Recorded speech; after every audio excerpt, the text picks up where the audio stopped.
Song cake.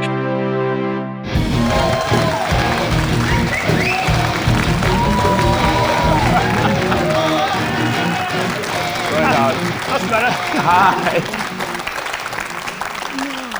Well, cool. Look at this. Biggest smile in rock, biggest hair in rock.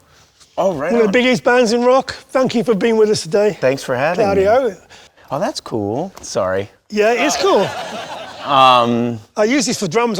I bust drums into this, and then use Yeah, a toe I have compression. one at the house. Yeah, it's just like it's a different model. Same Akai. It's an Akai, but it's It's great. Yeah. Yeah. Has yours got a little speaker on the side? no. So you It's can a- mic that. It sounds amazing when you Oh, mic that's yourself. rad. It's really cool. Yeah. I did an album with a band called Don Broco over here. And we did, Oh, okay. We did all the drums through that. No way. So every drum on that record was recorded through that. Oh, so sick. Yeah. Very cool. It's great. That's why it just sounds, squashy and messed up. And Right on. so have you always produced your own stuff? Beginning-wise, when you were doing demos and stuff, how did you start recording? Well, as a kid, when I was like 13, 14 years old, I went to a music store. I was playing guitar at the time and sort of writing guitar and writing songs. And I saw a 4-track, cassette 4-track. It was a Fostex X28H. I still have it. The motor's burned out, but that's how I started. That's how I learned how to write songs, Yeah. Just, punching in parts and figuring out harmonies and things like that. So I always wrote songs like that. And you were just on your own in your bedroom working that out. Yeah. So that's where all the harmonies probably came from as Yeah. well. And what were your influences back then? What were you listening to? Back then, so we're talking in the 90s, so at the time I was like really into, clearly grunge was a big thing, but what I really liked about that era were the B-side compilations that would get released. So like Pisces Iscariot by Smashing Pumpkins or Incesticide by Nirvana. They would showcase like moments like that were recorded on 4-track cassette players. At least it felt like that to me because the sound was so familiar. Yeah. And then I discovered John Frusciante's first record. I forget the title, Neandra with just a t-shirt or something like that. And that was all done on a cassette 4-track, at least. And so for me, I started to see that connection of this device that I own at my house with like a record that actually got released in the world. I mean, at that time, like creating music on a cassette 4-track, those were like big inspirations for me. I mean, I had liked clearly other like Jane's Addiction, The Misfits, or whatever have you, like contemporary 80s, 90s kind of music, because I was kind of falling into my own identity as a music lover outside of the stuff that I grew up listening to from my dad's influence. But yeah, I really liked things that sounded imperfect. Does that make sense? Yep. The stuff that sounded like one of my favorite performances on that Pisces Iscariot record was Billy Corgan's rendition of Landslide by Fleetwood Mac. Yeah. Like that song resonated so much with me and my friend group. And again, like you could hear that it was recorded in like a bedroom, like or a hotel room or something like that. And that's what I was doing. So being in my own space, sure, at the time I was living in my folks' house, so I was driving my parents crazy. If you can imagine, like the way I sing, not as well as I sing now, but kind of broken, screaming at the top of my lungs while my father is watching TV upstairs. Like, they were probably not all that thrilled. But, for me, it's like that isolation and capturing those moments with, where you can kind of get into your head without the distraction of viewership. Yeah. I always found those moments so rewarding. And, later into Coheed's career, we would sort of implement that because it's important. Those moments like on a cassette 4-track in isolation, writing the song, that is the inception of the song. That is the most honest, in my opinion, the song will be. And we've tried over time to go into the studio and recreate those moments and those vibes, but something about that can never be recreated because I think it's its most honest. And so we, later in our records, and certainly the last few from Afterman on, we've really embraced the demo process and allowed it to be the foundation of the records. It's funny you should say that. Recently when I'm producing bands, the first thing I ask them is for all the demos and all the stems and all the parts. Oh, yeah? And they're like, really? I'm like, yeah, we're going to keep most of this. Yeah. And they're like, what? We're not going to go into Abbey Road and do it again. It's like, well, we are going to, but you'll be surprised how much of the demo we keep, because that's where, like you say, the honesty is, the magic is. Right. That's when it was just you and your idea and no one else. Not me, not any gear, nothing to ruin it. And it's just beautiful. And I think the older I get, the more I appreciate those moments, those connections. Because that's kind of all we got, isn't it? Right. That and food. Oh. And love. Well, that I like a lot. I like food. Me too. Shall we listen to a song? Sure, yeah. Shall we have a go? This one's Welcome Home, I think. This was your kind of breakout album, was it? Yeah, this one's the first major label release, and you know, this is the one where the real money got put behind the band. Talking of those connections, yeah, this is the real money. Well, let's play it, and you can grab some faders. Oh. Talk us through some bits. Now, this desk is a bit weird. Drums are there, bass is there. But this is kind of Bay Area thrash vibe, I think, at the beginning of this, right? Hell yeah. Bit of Slayer, bit of Metallica. Oh, dude. Well, yeah, for me, the riff almost reminds me a little bit of Tool, mixed with, it almost reminds me of like the theme from Tetris. Oh yeah, I know what you mean. Yeah. Right? Like the Game Boy Now, Tetris. Shit is hot. Can I curse on this? I just said, I mean, you can cuss, yeah. Okay. So the thing that I don't know, are the strings? They'll be on the keys, will They're not at this point yet. Okay. Or are they? Okay. So the strings, this is Carl Berger, passed away, a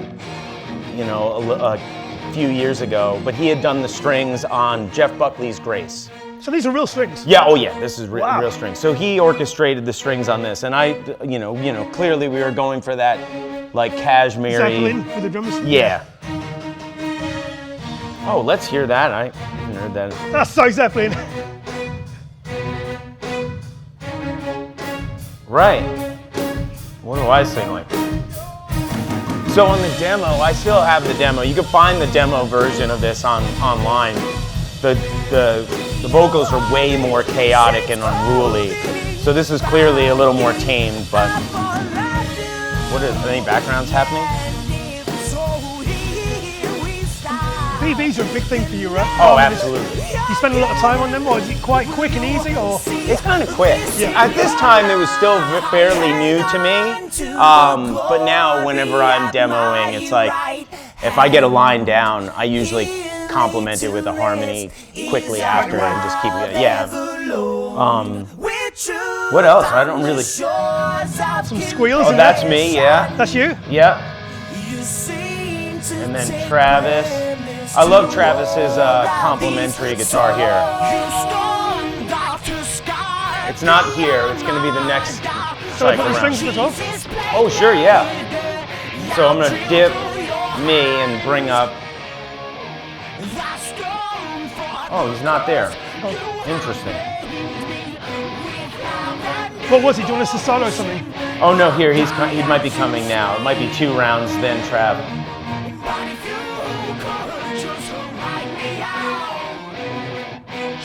That's a cool complimentary melody. Yeah, it's happening again. Different time signature, is it? Oh no, it's the same. I would have no idea. The bass is just kind They of really following. cross over those parts. Yeah. Really clever, very cool. Is this a double? Oh yeah, what is that? Oh, okay, so it's like some strings on there. 2/6? Yep. Yeah. So, back when the money was coming in, guitars people were just sending us guitars. So those were like probably really nice tailors. This is the remix.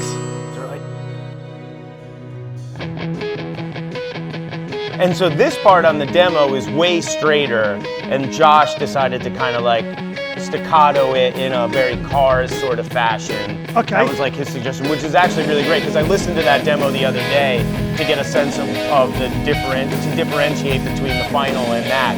And this was a great move. This is some of the vocals, should I see? So yeah, guitar solo 1, Travis. With the strings as well, back to that string. Yep. That's so cool. And then I dip. So that's you. Yep, we're Question going back and answer. forth, yeah. Oh, that's so cool. And the whoa-who's are gonna come in at the end of it.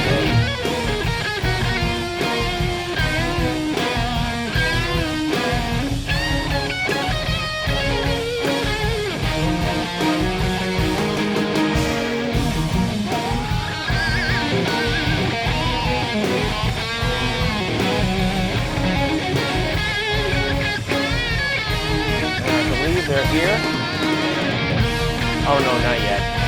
This goes to show you how much I know. It's right hearing it again, isn't it? Yeah, absolutely. I like this board. I know you said you didn't. What is it? We're going kind of got this knee like knob thing going on. Oh. Okay, so the woes echo that guitar, right?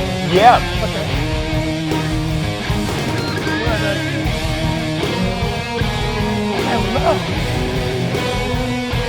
So it's a gang vocal. This was suggested by Matt Pinfield, you know, because we had such success with crowd interaction with In Keeping Secrets on the record before, and because we typically have themes that reoccur, Matt was in the studio and suggested bringing back the woes, which I think was a Matt really Pinfield, wasn't he MTV? Yeah, he was our A&R also was at he? Columbia Records, yeah.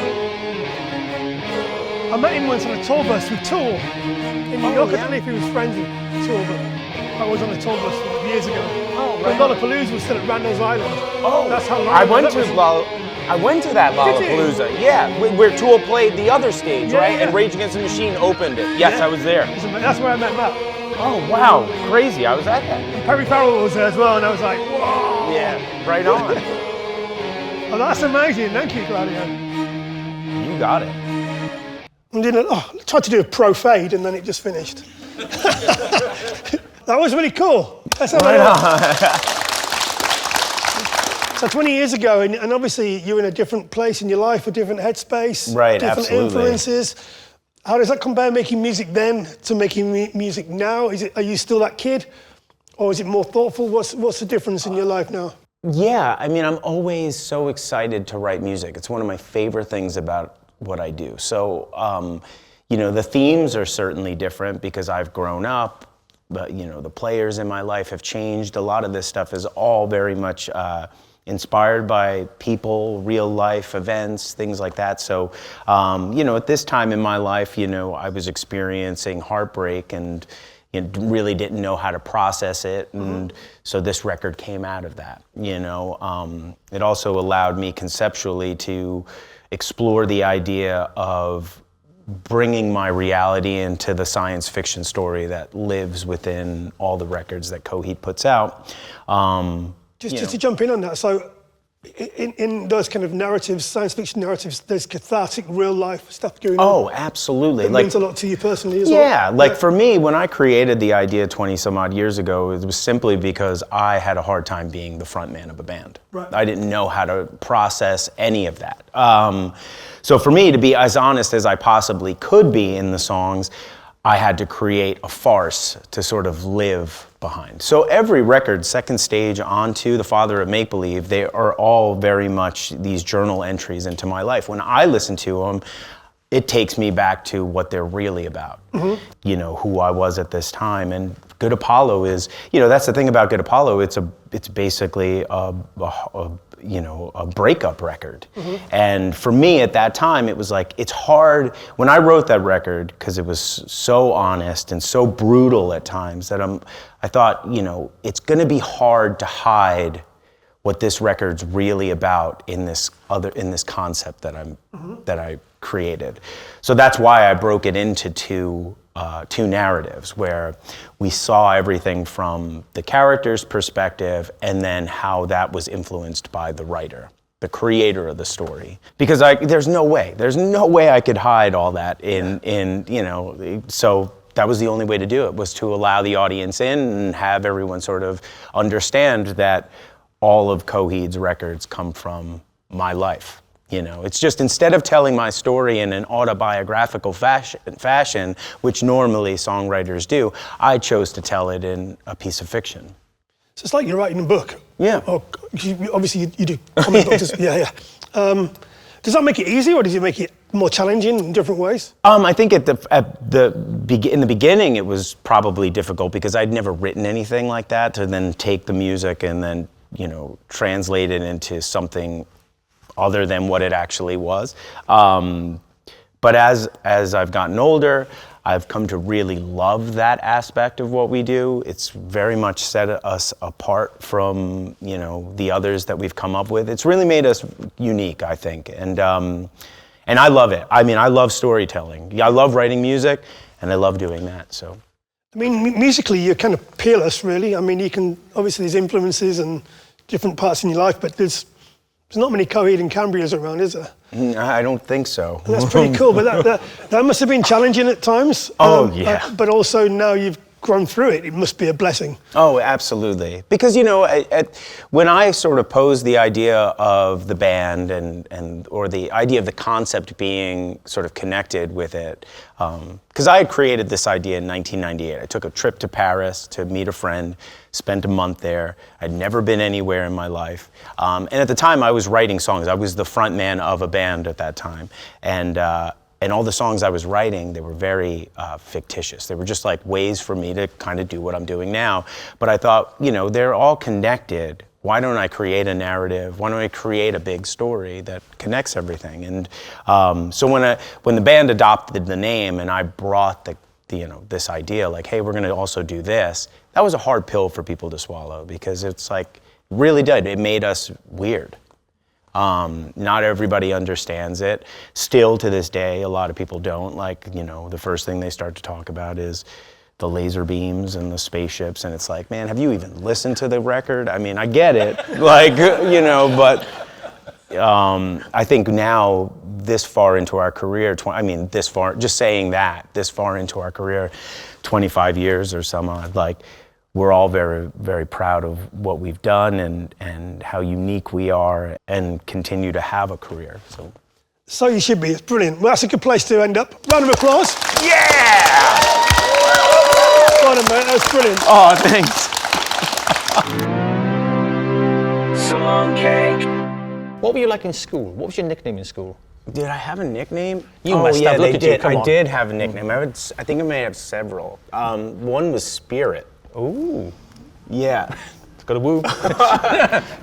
They would call me that because, I don't know, because I dressed in a very spiritual way, I guess. I have no idea. Do you by spiritual, do you mean billowy? Is that what you meant? Yeah, I guess maybe. Like a caftan. Yeah, that was one. Yeah, that was probably the biggest one. I mean, outside of that, it was probably a nickname with my hair, like Claudie Fro or something like that. That's very clever. That's very clever, yeah. You know. I got Jesus and Gandalf. Oh, look at you. Those are two great ones. What are those? They're two great ones. You and I went to different schools. This is in South Wales. I was lucky to be alive.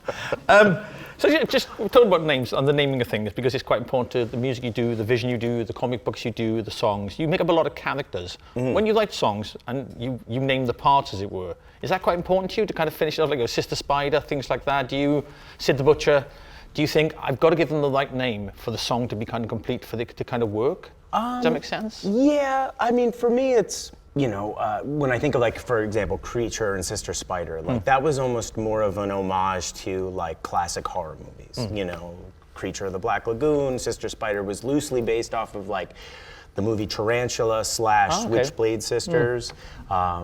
You know, so it was like, every once in a while a character will be like directly influenced by something outside of my life, whereas like when I think of like Blindside Sunny wasn't even a character until the song was written, and when I started to, you know, kind of get that, you know, those like sort of nuances in the tune, it was like, oh, this could be a character. Yes. You know, it's just about sort of being blindsided and not, you know, trying to find a way to kind of navigate that, you know. That song informed a character, which then informed a motive in the story, and I got a pretty cool villain out of it. Of course. You're good at villains. Oh, yeah. You are. Was it, I think we once talked about, we have this conversation every couple of years, where there was a point in Cloud's life, I'm sure you don't mind telling people, where he almost thought a Broadway musical. Yes. Yeah, and that made me so happy, I almost passed out. And then it never came to anything, which made me sad. But that was when we first showed Number City. And because Number City always feels to me like the end of a kind of West End show. Right. Now, I'll ask you this, every couple of years, it's like the Olympics. What's happening to the musical? Nothing. Oh, God. Well, no, so I still have that material. And I've always, you know, it's still there. So the musical was a musical rendition of Oscar Wilde's The Picture of Dorian Gray.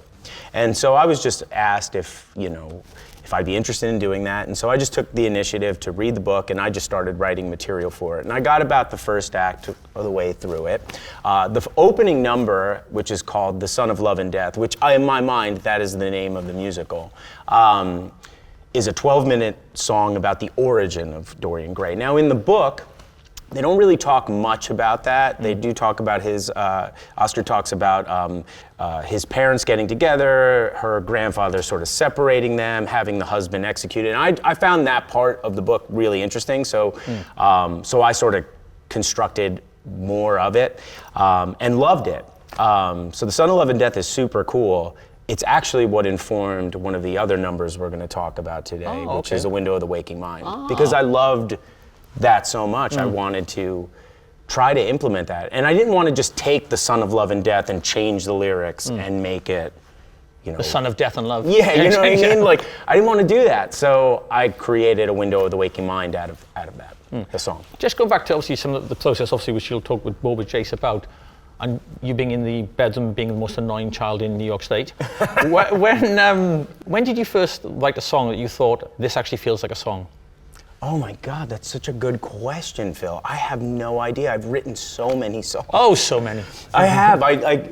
You know, not too long ago, I started to digitally catalog the 4-track tapes that, you know, we were talking about. I remember a time where my friend and I were sitting at a piano. This is the first band we were in, writing love songs for these girls in middle school that we were, you know, in love with. I guess. Yeah. Love and death. All the way, dude. And so we just, so I guess what was that band called? That band, so it had many names. First it was Dark Ecstasy, then it became Toxic Parents. Those were, so this was my middle school band. I didn't sing in it I just played guitar, but we wrote a song together, just fooling around. It didn't, you know, it was just in the moment. Yes. And I can still hear it. You know, I can't sing it. It's just like, Anne Marie. You know, but it was enough for me to be like, oh, now that I look at it, it's like, oh shit, I was really expressing myself as a kid. You know, like, but then, you know, that was it. You know, and then as a guitar player, you know, we used to write songs. My friend Pat and I, we wrote many, but. You know, we wrote one about the Barney character from... Of course. Anne-Marie, Barney. A, B, what was we C? We also had one, which, by the way, was pretty good. It was called Led Zeppelin Sucks. Like, I could still sing that one. And I didn't sing it. He wrote the lyrics. And at the time, I don't think we even knew who Led Zeppelin were, but... But they sucked. Yeah, like, we were real wild. We wrote a bunch of songs. But it's weird because you just talked about, not to cut across you there, but you obviously talked to Jace about, and we've spoken about this many times, about the allegorical nature of your lyrics and how you kind of shield things. But clearly in middle school, you were singing your heart out to Anne-Marie. Yeah. When did the shutters come down emotionally, Claudio? You know what? I wasn't doing that that was just me and a friend. And that's the thing about music. Like, very introverted, like I am. But when it comes to like, music and the connection that I have with whoever that I'm experiencing this language with that only we in the room can understand is when I become very open. Very open. And at that time, I wasn't a singer. You know, I was just, you know, expressing myself with a good friend of mine who also had the same feelings for someone else. The same girl? Oh, there was someone, thank God, just like say, that's a whole other song. Yeah, and, you know, it to us, it was, you know, that's when I was my most, like, I feel my most normal, if that makes sense. Yes, no. You know? You're expressing your art. Yeah. And can I say, as you obviously you talk about being a guitarist and you're a fine guitarist, but do you find as you've got older, you've started writing more on a piano now, or is it still the guitar first and foremost? I think it's a little bit of everything now. Like, I love to just experiment. You know, I have the space to do it, the materials to do it. This run out here, I've been writing more on guitar. Okay. Just because I try to, typically when I'm home, there's like this gear anxiety because there's so much stuff. So I came out here and I was like, you know what? I'm not even going to bring a computer. I'm going to do everything on my iPhone and attempt it that way and see if I can write a song for every city that I'm in. Wow. And I've done it. And it's great. It's got a little there. Yeah, yeah. Hold on, let's just check. I mean, not fully, but any of them any good? I think there's some potential. How was the Cardiff song? I speak as a Welshman. Wow, I don't have my phone on, but we could listen to it right now. Damn! Damn it all to hell. Well, you know, but they're like, you know, they're not full. Some of them are way more arranged than others, but it's purely just to be like, what will this moment inspire? Let me document it as best as I can for the time that I can give it, and then when I get home, I'll listen to all of it, and I'll see which ones are worth like fully exploring. Is that part of just working the muscle? I know quite a lot of songwriters who just kind of write something every day just to kind of work the muscle. Is it part of that as well? Or? I mean, I think for me, it's just I always like writing. And this was an interesting experiment because, again, I only had a guitar. So it brought me back to, when we were talking earlier, the 4-track. You know, now the phone is basically the 4-track. Yes. You know, you get the right little interface and, you know, you can plug a microphone into it, you can plug a guitar into it. So that was my approach when I left the States, was like, well, you know, I'd love to bring this gadget out with me, but that makes no sense. Well, I have my phone. Why don't I just figure that out and, you know. Use technology for good. Yeah. And I've asked you, and I asked Blaze, your manager, who's a lovely man, he's over there. I asked you to pick some photos from some of the I archive. didn't pick any of these photos. I know you didn't. Oh no, I did. No, well, so did Blaze. Can we get photo 1 up, please? Oh man. Look at this. Now then. Yeah. That's a wild man. Where'd you get that photo? Blaze, what did that guitar ever do to you? I still have that guitar. Do you? So tell us, where are you at this point? What are you doing? Your hair is very neat, Claudio. Yeah. I don't know where we are. Probably a youth center. Well, that's Travis and Mike. I'm gonna assume that's Josh. I can't tell. I can't see the kit. Oh yeah, no, where the symbol is. Oh wait. Someone said yes then. Oh yeah, it's got to be because that amplifier is too big for like when we were not. So is this first album? Before the first album? Yeah, this is second stage probably. Okay. Yeah, because that's a Boy Sets Fire T-shirt. So yeah, we're on tour. We're probably touring, probably playing like somebody's like basement, like the Octopus Palace in Virginia or something. Everyone loves it there. It's a marvelous place. Still go. And I mean, and you're just playing, like, say, clubs and about 50 people, maybe less. Maybe. Yeah. I mean, yeah. This could be very well this looks like a basement. This could be a basement show. Yeah. And were they? I mean, looking back, and obviously to kind of romanticize the past, but were they good times then? Yeah. I mean, we were getting to know each other. You don't like getting in a van and experiencing life with people 24 hours a day. It's different. You know, I had known Travis since we were like 13. I kind of got to know Mike early. I always knew Josh because we played in the scenes together, but we were like learning. Like none of us had ever done this before. So we were definitely having a good time. I mean, I think I was still trying to figure out who I was, you know, like. You look so young. Maybe it's the hair as well. You're still trying to work on your haircut. And you're wearing glasses on stage, which is kind of wild. I'm surprised you kept them on. Yeah. Or managed to keep them on, I mean. Yeah, I didn't have any contacts at the time. Oh, no, of course. I got my eyes corrected. I don't like it at all. Why? What happened? Are you seeing like devils and stuff now? That's spaceships? Lasers? No, you know what it is? It's like I told my wife, it's like I traded my introvert eyes for extrovert eyes, and I don't like it. How do you mean? Because now I can see everything. Back then, I used to just take my glasses off and everything was blurry. Ah. Now I see it all. So now I put my readers on. So I. Yeah. Because I have to wear readers now. It's like, oh. Everyone in here wears readers. It's fine. You're in good company. I didn't have to. Well, I wore glasses. This is a safe space for myopic people. You're fine. So now you can see the audiences. That must be weird. I can, So yeah. did you enjoy not seeing the audience? No, I would wear contacts. That's the thing is like, when I say that, like, on stage playing music, I feel my most extroverted. Yes. It's those moments in between where I get super shy. Yeah.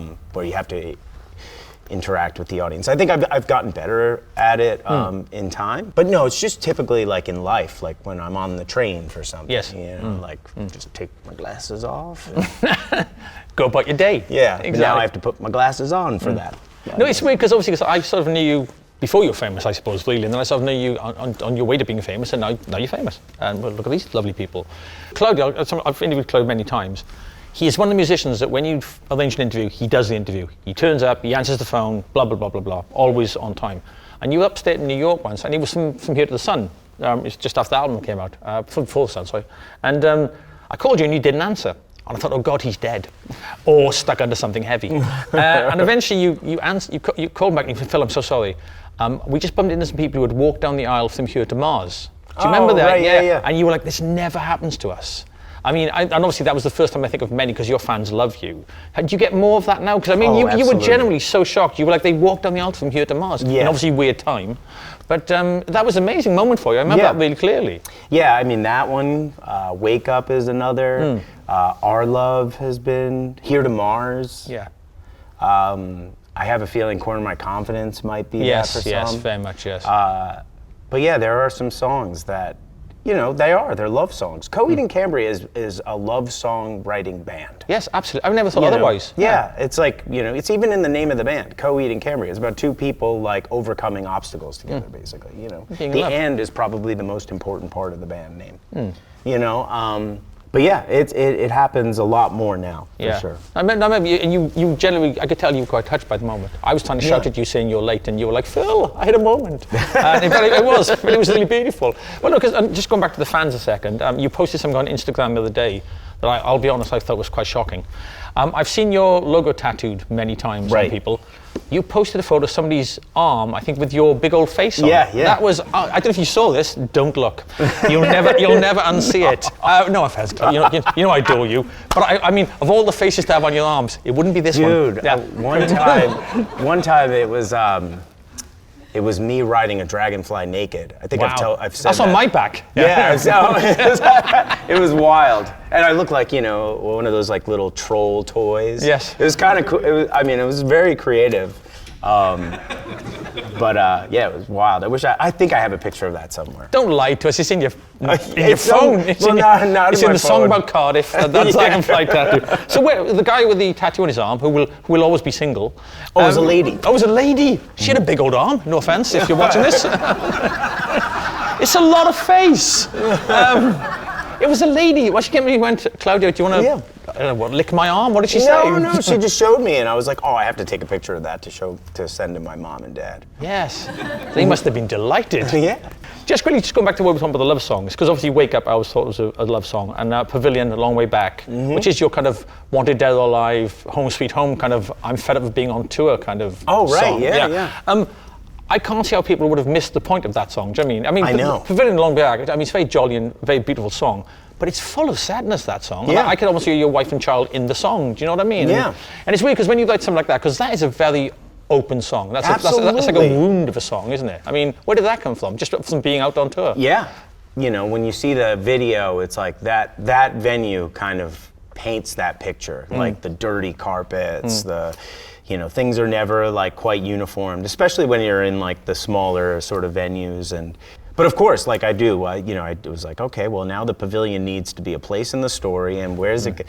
And I took it from an old movie theater in Brooklyn that closed down. It became a Nighthawk, but I always liked, you know, in terms of the picture that I saw in my mind, there was like this roundabout and it was on the corner, and I was like, okay, well the pavilion will be this massive tunnel, this circular tunnel and all that stuff. But, you know, yeah, the song is extremely about, you know, longing for home and not being in the position that I'm in. And that's a theme that kind of makes its way into a lot of Coheed songs. I think the other song that we're going to talk about is Goodbye Sunshine, which is kind of a similar vibe. Yeah, and absolutely. You know, I've always thought your stuff was, that's probably why we got on, I always thought your stuff was really quite emotional.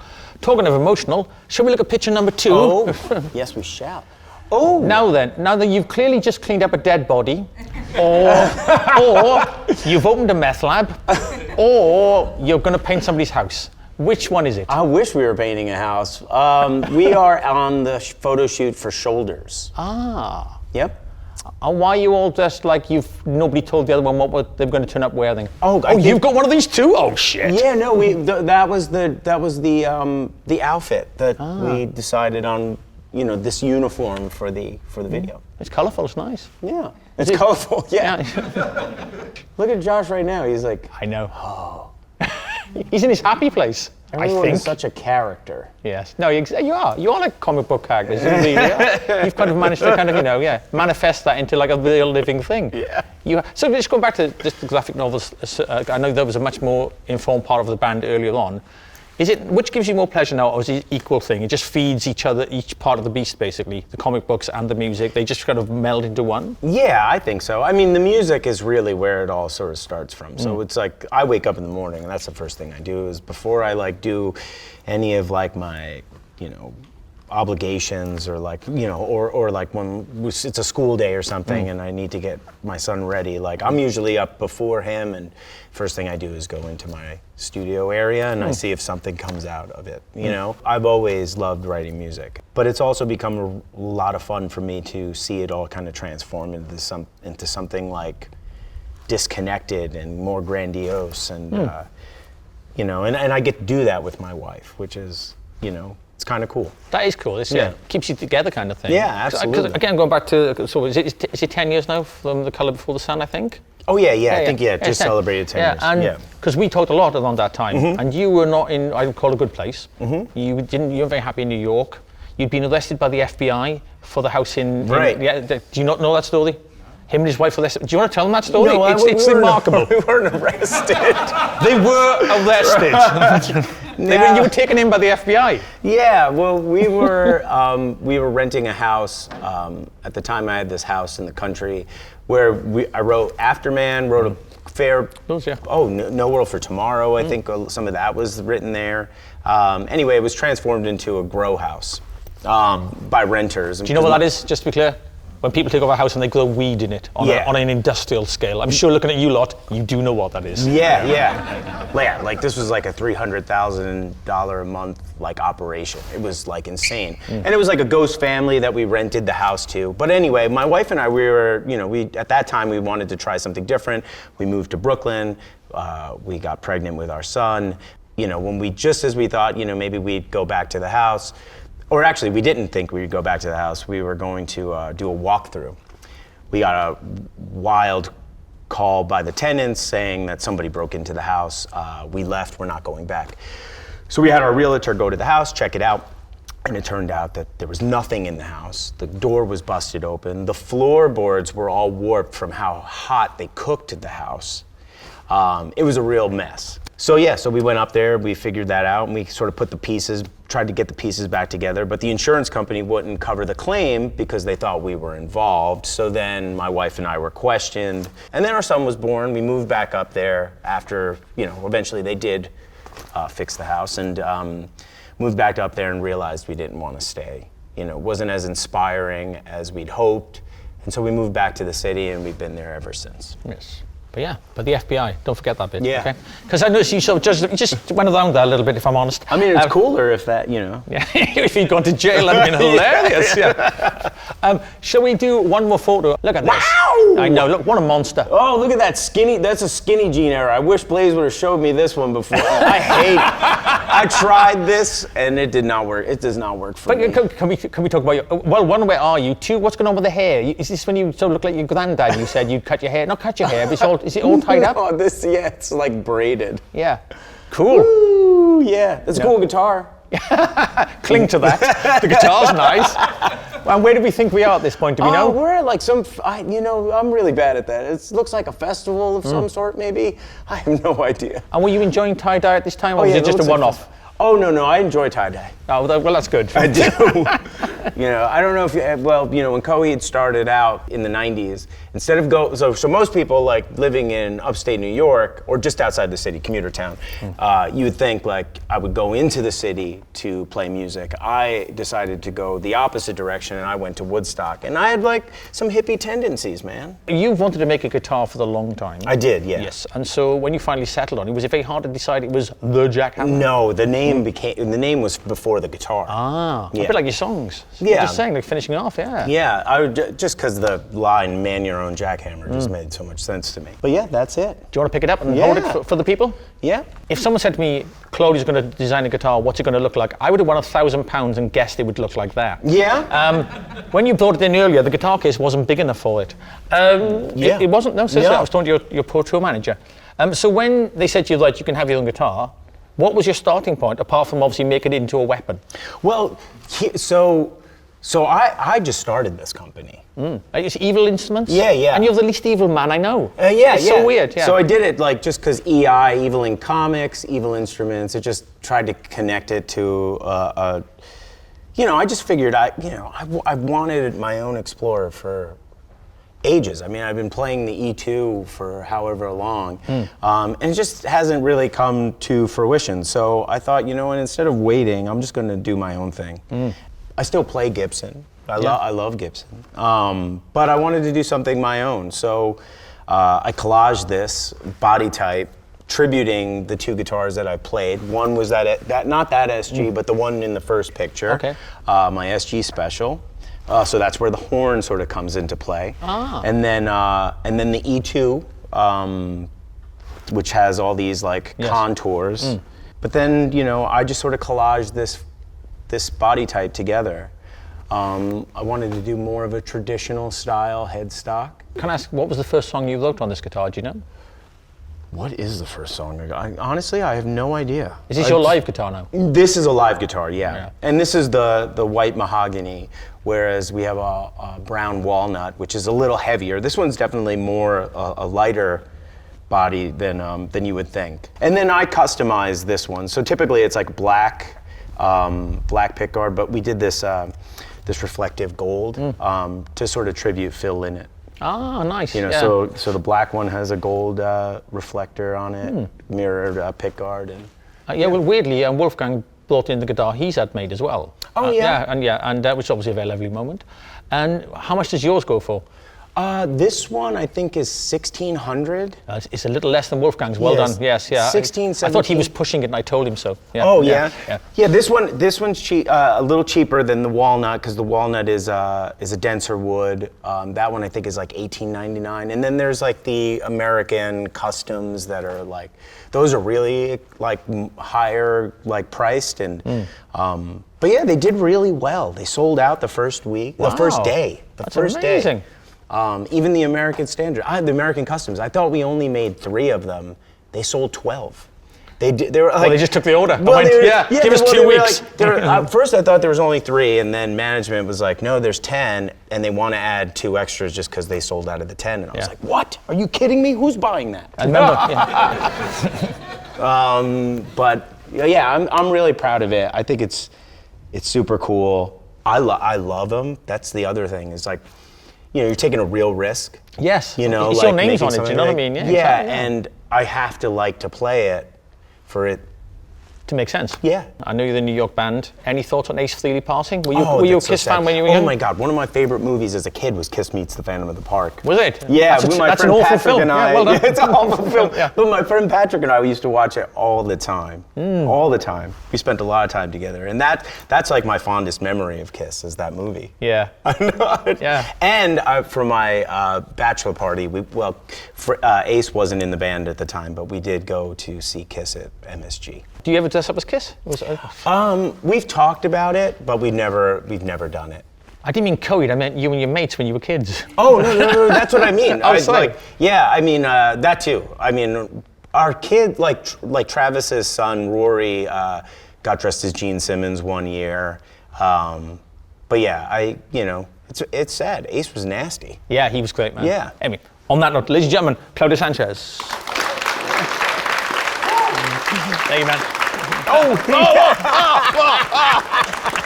Every time. Song cake. Okay, goodbye, sunshine. So this is pretty straightforward.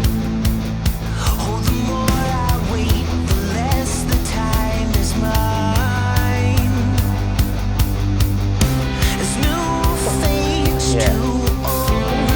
Very Alex Lifeson, that bit. I don't think he's ever listened to Rush. Yeah. Very nice. But yeah, background vocals. What would you call this bit? Pre-chorus or like a chorus one? Yeah, I would call it like a pre-chorus.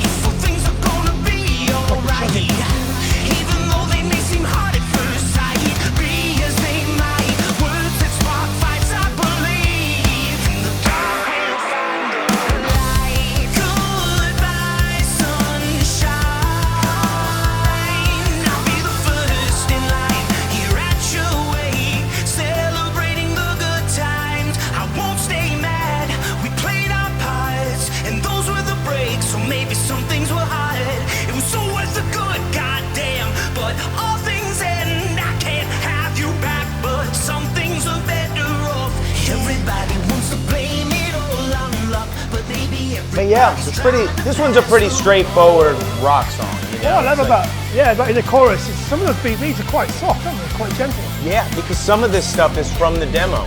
So I'm like singing in my house, backed up, because I don't want my neighbors to hear. That's cool. Yeah. That's what we talked about earlier. And it's funny, this song was actually done when we did Window of the Waking Mind.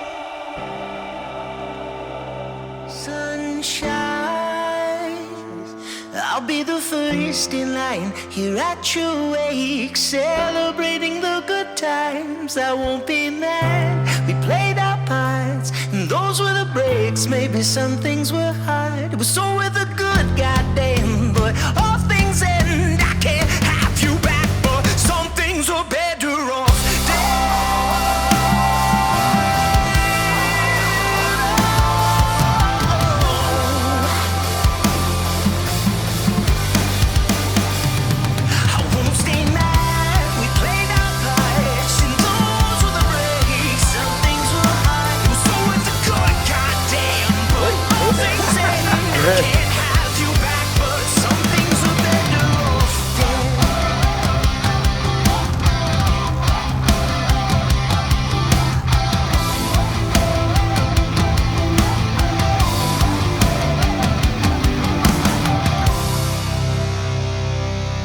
That's pretty much it.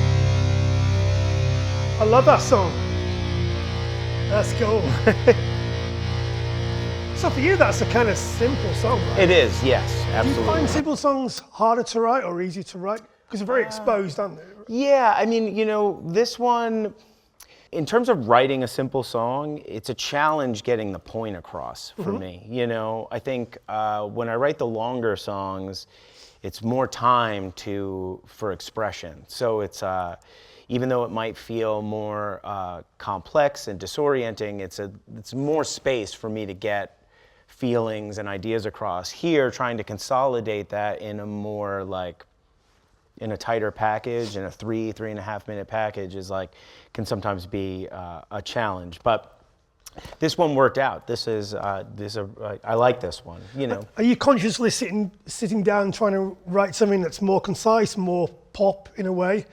Or does it just come naturally and you're like, okay, that's the idea is informing what the song should be, or are you sitting down trying to do that? No, I think for me it's just, you know, what comes, you know, naturally. Like this, something like this, I could have easily expanded into something, but I think when something about it informed me that this should be this length, you know, while writing it. You know, it's yeah. So that's the case of the production being true to the song, not the other way around. Right. So the song's informing the production. Yeah, I think so, absolutely. Like it, you know, something like this, even though it's pretty simplified, like there's another song that kind of, you know, there's like departments of Coheed and Cambria, so like this song falls in the same department, I would think, as a song like Liars Club. Whereas Liars Club, you know, the back end of the song has strings, it gets a little more grandiose, but in the department of Coheed, they sort of live in the same spot. They're kind of very concise. The points are getting across quicker than something like the next selection we'll play, which is like more of an operatic, grandiose kind of thing. And do you feel like records sometimes need that to have like sister songs or brother songs on the album? Like you can go there, and or does it not really matter to you? You know, for me, it's just like when I started writing songs as a kid, I would compartmentalize them because I never wanted to like write one type of song. I didn't want like a scene to sort of define the output. Mm-hmm. So for me, it's like I wrote, you know, pop songs, I wrote metal songs, I wrote progressive songs, I wrote funky songs, I wrote, you know, I just kept writing them and I would like compartmentalize them in these like weird names. Like I would call like the pop songs were like Mr. M, and the more progressive stuff was Professor Plum, the metal stuff was Papa Porpoise. I would give them like names. Camille would write the ballads. Just because I wanted to write as much as possible. I didn't want something to tell me that I had to write like this. Yeah. I wanted to write like that, you know? Getting a record deal, getting bigger, that's never put pressure on you to do. You've always done what you wanted to do, right? Yeah, we've been really fortunate. When we signed to the major with Matt Pinfield, I mean, that was something that he, you know, it was like this, it's not broke, don't fix it. I mean, we were weird enough and gaining traction being as weird as we were. It was like, why are we gonna try to put a formula on this thing that's working? So I've always appreciated that about our major label experience. All right, well this one, so we were talking earlier, is more in line, like we were talking about this musical that was like around, and that musical idea informed this song, you know. This song was written in the pandemic, so a lot of the elements were created in isolation. The string sections were, you know, I like did my version of them, but I got a real orchestrator to like legitimize them. So yeah, we can hear, this is a window of the waking mind. We should hear these strings and guess how we know. That, yeah. Here we go, mate.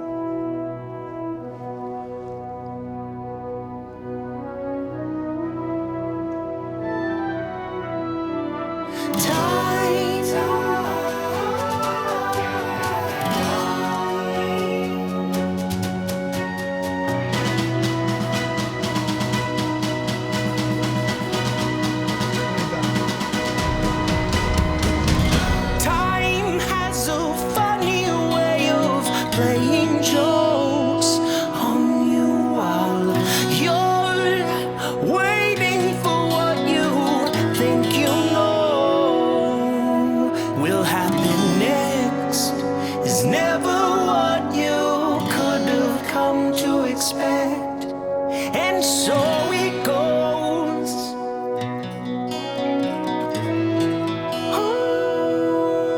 And so it So this is like me in my own head, you know? It's my favorite stuff.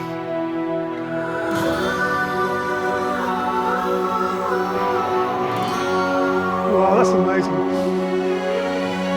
Deep inside his eyes, I see myself as I wonder who he'll turn out to be. Is that a question that needs answering? right now.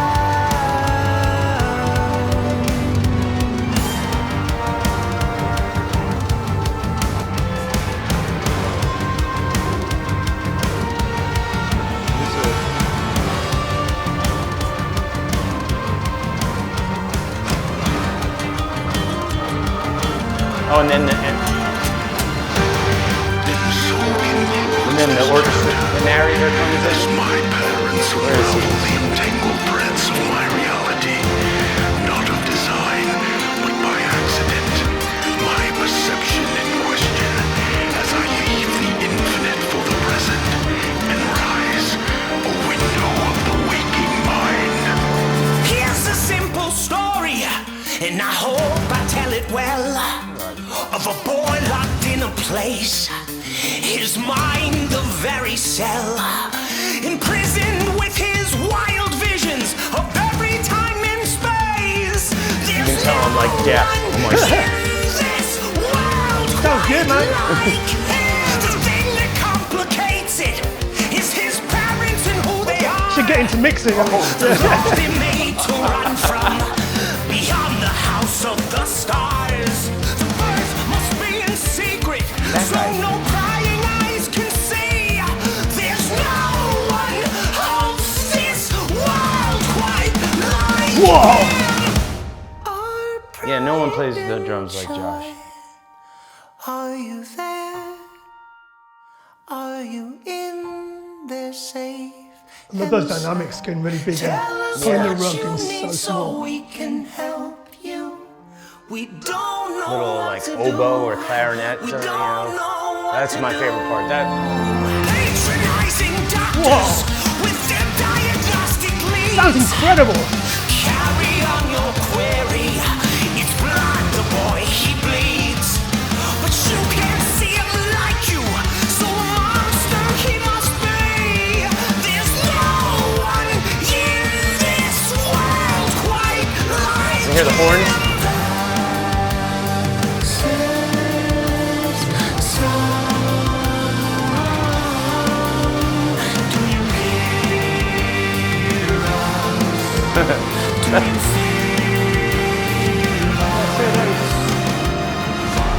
Oh yeah, bring it all down if you want.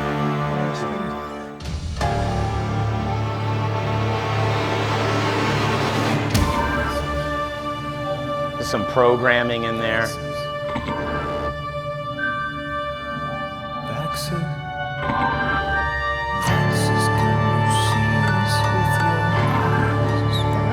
Yeah, Vaxis, can you hear us with your a little more programming, like some synth, like swell, like Is this right? sequence going, travel back.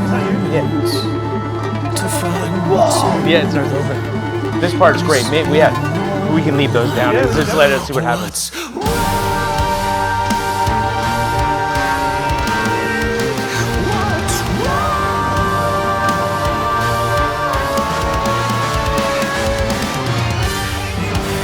Wow!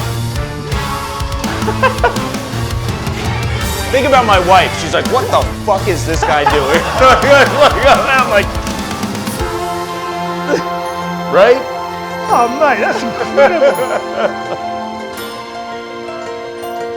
Who's playing that? Me. That's you. Yeah. I'll take you home, this child of ours. I'll take you home with all my love. I'll There's give something it you reminds me of the when I, world and keep like The no Outsiders or secrets something. I don't know. I can't remember what, but So life gets tough, oh, here comes the. but it's no excuse for your mistakes. That's Chris Jonke. He took the stuff and really legitimized it, made it beautiful. And of course, all the sounds cleaned up by Zach Sardinian. Those high strings are beautiful.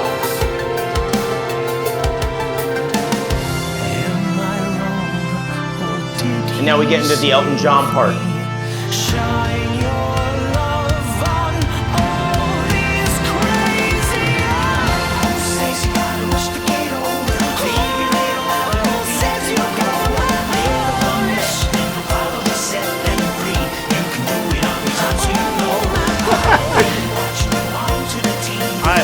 tripping. The lioness sleeps, my boy. It's okay. Good guitar parts here. Check these out.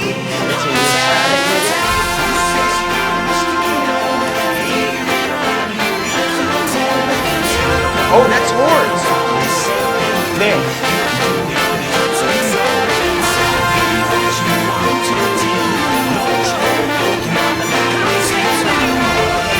Oh, wow.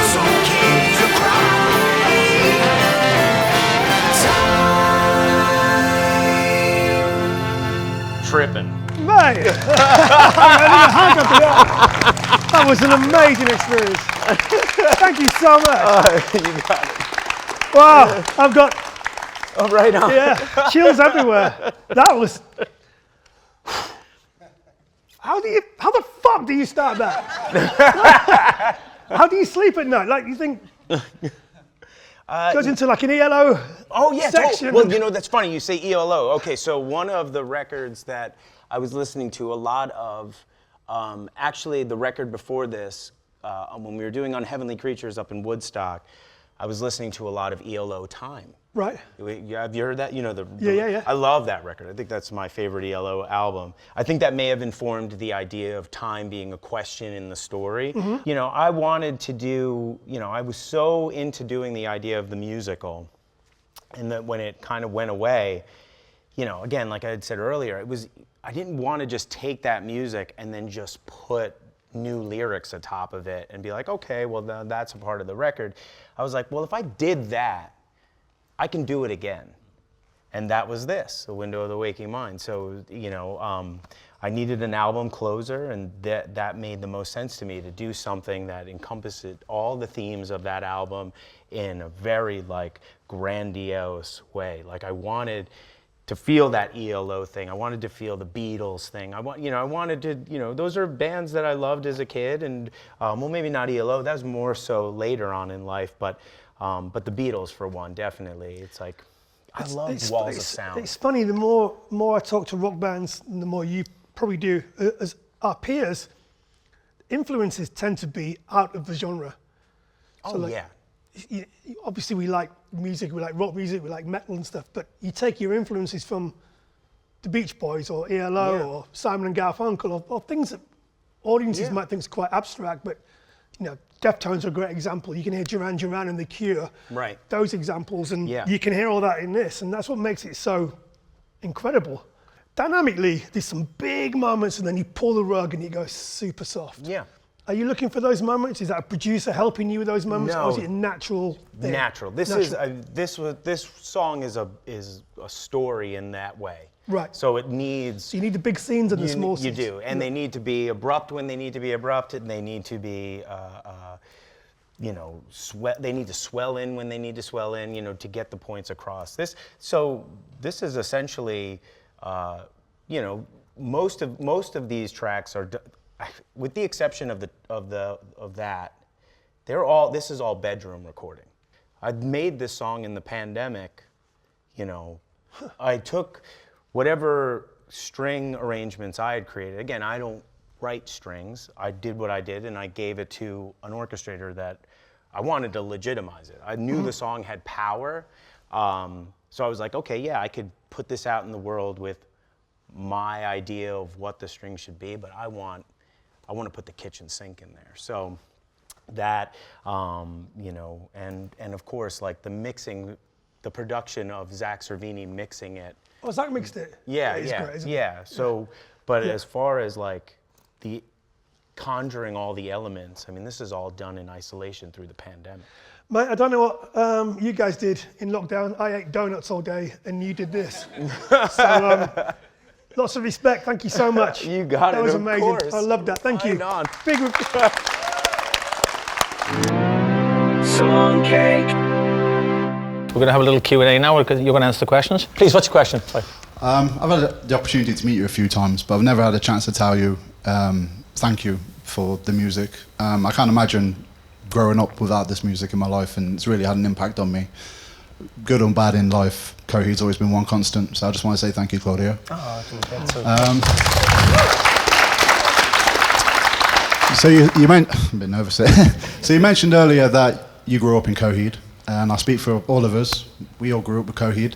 You've got a son now who's also grown up in the world of Coheed in Cambria. So I'm curious, from your point of view, how is Coheed in Cambria affected Atlas growing up? Like, how has it impacted him growing up in this crazy world of all these fans? And has he indicated to you if he's going to follow you into the world of music at some point? You know, he's, and he's not the only child within of the fence, if you will, right? But all of them, I think they've got such a different experience. You know, when we tour in the summers, the kids are out with us, and you know, it's something that I'd never experienced. All the traveling that he does. He plays music. He and Rory, Travis's son, they play music together. Will they do it? You know, it's really tough for me to say. Like, I just want him to have fun right now, you know, and I don't want to. I just want the best for him, and whatever makes him happy, I'm so excited for. And I think coming out on the road with Coheed gets him excited. He gets so into, like, even the songs that we do in the meet and greets. Like, right now we were playing the Misfits, Skulls, and, like, he's become a fan of that song. So we're, like, introducing him to things in, like, kind of unique ways, the kids, and I just want him to enjoy it, and until he doesn't, you know. Does he like the song you wrote about him? You know what? What did you think of that? So Color Before the Sun, I wrote when Atlas was, you know, like a toddler. He was little, wasn't he? Yeah, so there's like footage of me playing songs like Eraser while he's in the crib, and like he's interacting with it. But The Color Before the Sun hasn't really spoken to him yet as a record. And I think my wife just recently showed him Atlas while I was away. I think he knows it, but like me, he sort of shies away from the song. Yeah. It's a great song. I love that song. Yeah. The Gentleman There in the Cap. What's the best Coheed album? I will also go for the Alphaman as well. Gravity's Union, I think, is one of my favourite songs. I tried to get that on the show, to be honest. I love Gravity's Union. It's one of my favorites. We went back and forth like you wouldn't believe. What I think a lot of Coheed fans love is that you're a storyteller and that goes across different mediums. What is your process when taking a story that's told in like a musical form and adapting that into a comic? And has that affected you as a storyteller musically back in turn? You know, typically, yeah, things will start with the music. It's never about a one-to-one, if that makes any sense. It's always like, you know, again, the songs really have a place in my life that resonates in a very different way than it does in the comics. So it's like, you know, there are bits and pieces of it that I will like take and I will put into the story. For example, like, and I hope this is answering the question. So like Gravity's Union is a good example. The character Cyrus Amory is loosely based after my grandfather. He's the guy that bought the Amory house that I grew up in.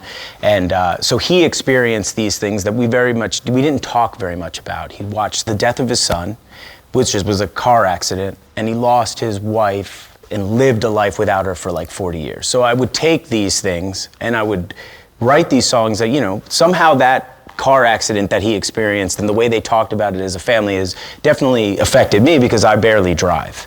Like I have a fear of driving. Like I'll do it, but I don't like doing it with passengers knowing that. For a song like Gravity's Union, that's got those experiences in it personally, but then I'll take it and I'll base the character Cyrus after my grandfather. I put the car accident in the story, but instead of making it about his son, I made it about his pregnant wife, you know, and things like that. So there are like these connections that are there that speak true to me, but allow themselves to live away from me and on their own. I don't know if that answers the question. Yeah, thank you very much. You got it. Anybody else? Good question. Mr. Halloween? I love Halloween. There's no slight there, sir. I went to see him last night. Well, I don't like them that much. Halloween, the Dr. Steen band. Is that Halloween? Dr. No, Steen? they're German. Oh, German, yeah. I won out. That was the big banger. Didn't they have a song called Dr. Steen or Dr. Stein? They've done like 30 albums. Would you like to stand up if you can? What's your favourite Coheed album? It's got to be The Good Apollo double album. I think you might have been talking about me earlier when you said that people have sang your songs at their wedding. I say. Oh, right on. I wanted to ask, because obviously you've been in this band for a Hold really on, sorry. Which song at the wedding? Wake Up, I sang for my wife at my heart. At my wedding, yeah. Lovely. But Can I just ask, how did that go? Yeah. Can you sing? Well, you must have been nervous, right? well, I'm actually a performer for a job, I'm a stand-up comedian for a job, but... Oh, really? That doesn't mean you can sing. No, that's 100% true. I'm a carpenter. Let me fix your metal fence. But it's weird because it was kind of me inserting a little bit too much of myself into the wedding because she's actually not that big of a Coheed and Cambria fan. You must get that a lot. So I was like, this is my favourite love song and you're my favourite person. Oh, well, that's nice. So, it was a nice thing. You have different phases kind of creatively with songs. Are there any songs from the very early years that you've kind of fallen out of love with, or you think maybe there'd be something you'd want to change if you could go back, maybe some lyrics, maybe the tone of the piece maybe that you didn't quite get right, possibly? That always happens, but for me, they all very much reflect a moment in time, and if I were to change them, they wouldn't. That being said, I would love to re-record Second Stage, and even in Keeping Secrets. Just because, Second Stage, when we did that record, we did it as a collection of demos to get a record deal. And when that record deal came, they were like, okay, we're gonna put out the record. And we were like, we thought that was just to get the deal, It was a surprise to us. That never got the real record treatment, if that makes any sense. Well, Tool did Opiate again recently. I don't know if you heard that. They re-recorded Opiate, and it's absolutely gorgeous. So if you get a chance to do, Everything Eve would be the one I'd want to hear. Definitely. Oh, me too. The whole thing. Just to hear them now with the players that we are and the chemistry that we have, I would love to try it. Why not? Yeah, what are you waiting for? Get on it. I don't know. But that's the thing is, I'm always writing, so it's like, right now I'm talking about potentially another record, so. He's got the musical, he's got the Cardiff song, he's a busy guy. The Cardiff song, right. They're mainly my list, but still. What do you think about Taylor Swift re-recording all her stuff? That must have hit a nerve with you, right? Well, she's not my favourite. But she has so many love songs. Would anyone else like to answer the question? Do you want to pick? You pick one, Jace. That was a very swift hand up, so I'm going to go with that one, sorry.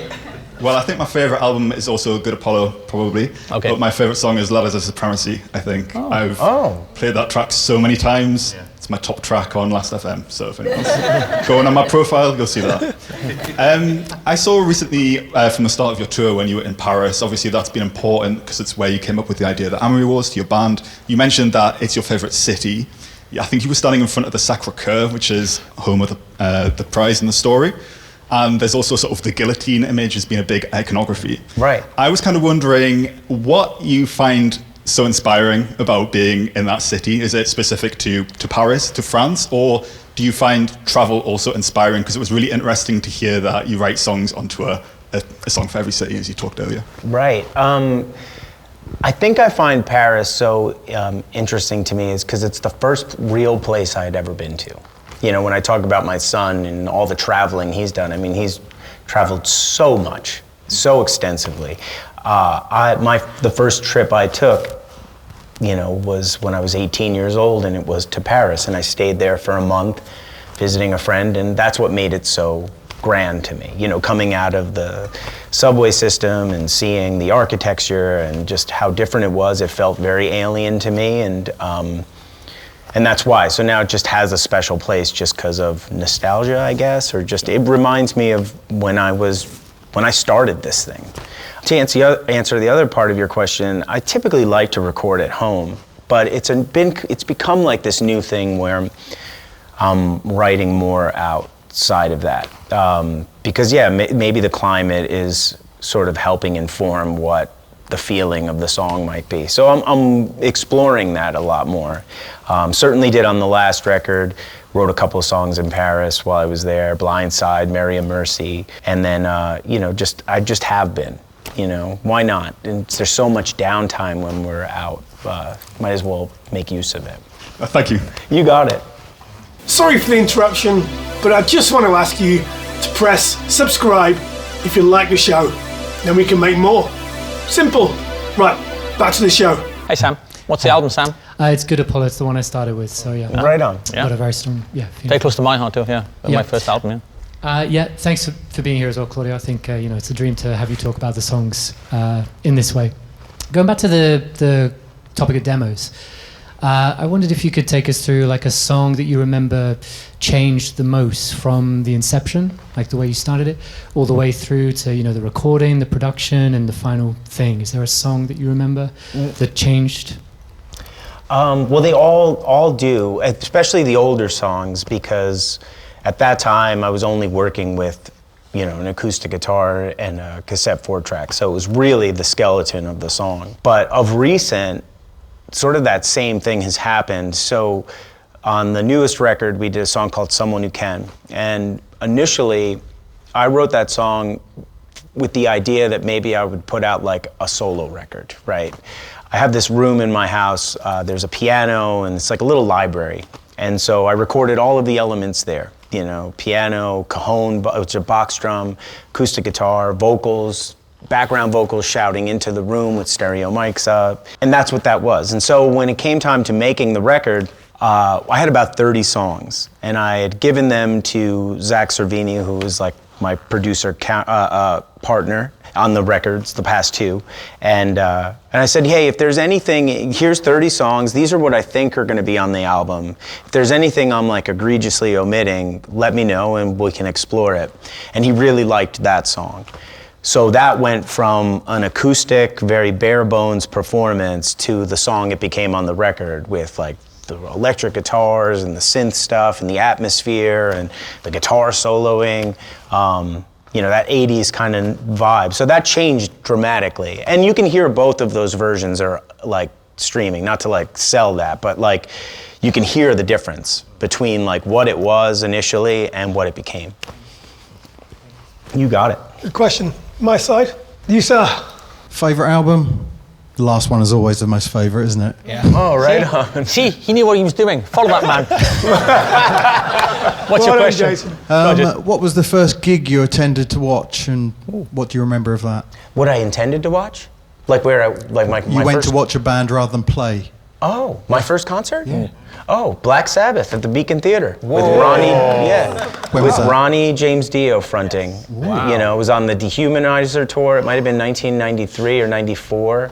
But I remember it was my friend Patrick. I brought him up earlier. Like Pat is, so when I bring this person up, he's the guy that got me into music. Like I didn't, I was always into music, but the idea of playing in a band was very foreign to me. And this was a friend. We had a mutual interest because I had a Def Leppard shirt. He had a Cinderella back patch. Like middle school, we connected. He was like, hey, you want to start a band? We started a band. And the first show we went to, I went with him. And I remember the two of us were sitting next to the two adult versions of ourselves. One of the guys' name was like Ray from Hell, and we deemed the other one Garth just because he felt like the sidekick. And they were losing their minds. And not even to Black Sabbath. Like Black Sabbath hadn't even started yet. It was like Exodus was opening, and they were the only guys standing up, and the people behind us were like yelling at him. But we were like totally into their energy because we were like next to him. But I just remember all of that show. I remember looking down because we were in the balcony, the way the lights were like sort of interacting with the band. Dio sang Sabbath at that time. Wow. Or Dio sang, he sang Ozzy, excuse me. He sang Ozzy Sabbath, which we later were lucky enough to tour with that band. But when they were called Heaven and Hell, and Dio wasn't singing Ozzy versions of Ozzy Sabbath. So, but when he did, he crushed it. Dio was awesome. And I didn't know much about Dio, aside from the Dehumanizer record. Like, I didn't know about Rainbow. I didn't know about, the Dio project. I just went to see, because Sabbath, I wanted to see my favorite Sabbath record is the first one. So I wanted to see The Wizard and like Sabbath and the opening song, and he did all that shit so well. He was so rad. I would love to hear Dio singing The Wizard. Oh Wow. man, he was crushing. That's I my mean, I don't favorite know if Black he, I Sabbath don't know song. if he did. I can't remember the actual set list. I guess we could go online and find that set list. Let's do it now. Did he? Oh, he did? Wow. Oh, then there you go. Because it was. He was the guy next to you. Yeah, free from hell. Exodus, bro! Sit down. What about you, Jason? What was your first gig? Iron Maiden, Ipswich Regent, Power Slave album, Oh shit! Right on, dude. 84. I'm older than you. I went to see Bon Jovi at the Ipswich Gaumont, as it was called then, before the Regent. It was the Gaumont when I Yeah. went. Yeah, you're right. On the Slippery When Wet tour. Wow. Yeah. Look at you Showing guys. our age. I know. Yeah. We're old. We're old. My first gig was Motorhead. Was it? Oh, wow. Yeah. Whereabouts? Cardiff's Fire Gardens, which doesn't exist anymore. Another Cardiff gig. You could write a song about that. The Ace of Spades tour. I was about 12, I think. Yeah. Oh, right. Yeah, I was exactly. about 12. I was Campbell 12. there, was he? I went to see the Jam. Was Phil Campbell there? No, it was the original lineup. It was Filthy Phil, Fast Eddie Campbell. It was that classic He was lineup. probably in the audience there. Oh, I'd imagine he was, yeah. No, yeah, Cardiff, he probably was, yeah. No, it was a great gig. Anyway, enough of that. And we lost like a question.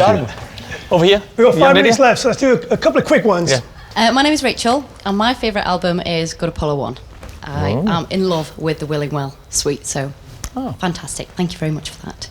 My question is, you've mentioned earlier how Cyrus Amory was based on your grandfather, but how Blindside Sonny was kind of developed kind of from thin air because you'd written a song about it. However, very recently we have had some new key entity extractions. Right. And I wondered of the 10 key entity extractions, if any of them relate to people in your life or people who you have had like interactions with, or if they are characters kind of for the sake of the story. Right. I was going to ask that question, mate. That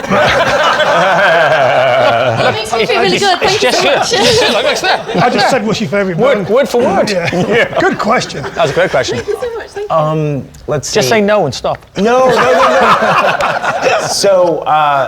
So there are a few.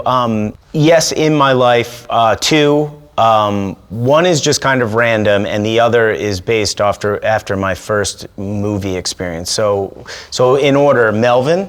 The first horror movie I had ever seen was by accident. It was Toxic Avenger. Yeah. And I accidentally saw it, like I was sitting at the foot of the stairs. I was a kid. My dad rented it from the video store, turned it on, and I got up to the how much is a kid on a bicycle scene where the head gets run over, and I freaked out and ran. So I later saw the movie. I liked the character of Melvin, so I named the first entity after Melvin the Mop Boy.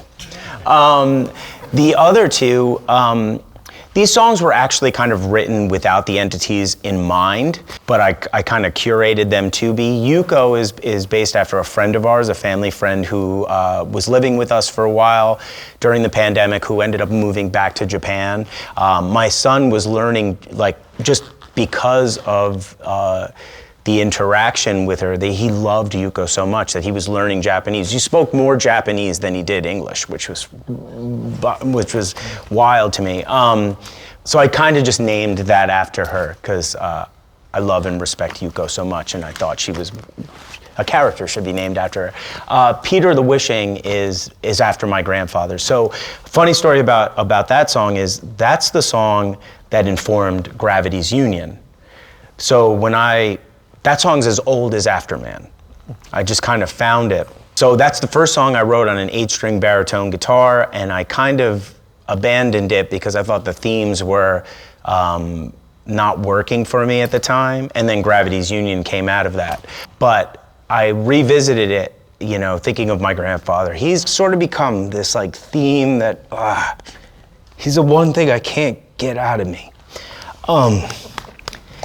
But anyway, it reminded me of like, the last interaction. He used to sit at a window when we would drive away because he wanted us to live in the town that, he was spending the last years of his life in. And so I curated that song around those experiences. And then Shiloh is just, was just a random kind of song I just wanted to name. Sorry. Should we have one more question? One more, yeah. Do you want to pick one from over there, or you pick Jace? Because I don't be the bad man, and I am a bad man. Oh, sorry. Favorite album is In Keeping Secrets. Oh, right on. 20 years ago, when I was 18, I got in my friend's car, and I'd never heard Coheed and Cambria, and he put this bright green CD in, and Time Consumer came on. Then Devil in Jersey City, and I was like, what the fuck is this? 2 days later, it was my favourite song of all time, and I've never stopped listening, and it's been like 20 years now. I was just wondering, what's your equivalent? Did you have a band when you were that age that sort of grabbed you from the first time you heard them, and then 20 years later you'd be really excited to go see them? Man, it's so tough. Like it's always changing for me. You know, I can't see Pink Floyd anymore, and and my first experience with that band was a show. You know, it was my second concert actually. It was Pink Floyd '94 on the Division Bell tour at Giant Stadium, and I didn't know who they were. So, and Roger wasn't in the band. Was lucky enough to see Roger perform Dark Side of the Moon and The Wall. I guess I'm gonna say them just because I've had some opportunity to see them. I don't know why nothing comes to mind. The bands that I'm into now are usually like singer-songwriter-esque, right? Like Phoebe Bridgers, Bon Iver, that new guitar player McGee, like stuff that feels lo-fi and small, like become the thing that I gravitate to more. Because I feel like Coheed has allowed me to make the music I want to hear. So when I kind of step outside of it and hear things, you know, with the same sort of makeup, it doesn't hit me as the things that I get to create for myself that speaks to me directly. And now I know that doesn't answer your question because I'm gonna have to say Pink Floyd. It's a good answer. It's a solid answer. I think they're going to be big. Yeah. Black Sabbath, Pink Floyd, you've chosen well. It's fine. It's fine. Have a big round of applause. Go on, Chris. Claudio. Thank you, mate. Thank you. Following the band for over 20 years, that's the first time I've seen anything like that. Amazing. The breakdown of When You Were Awake in Mind, like the ending bit, was just like crushing.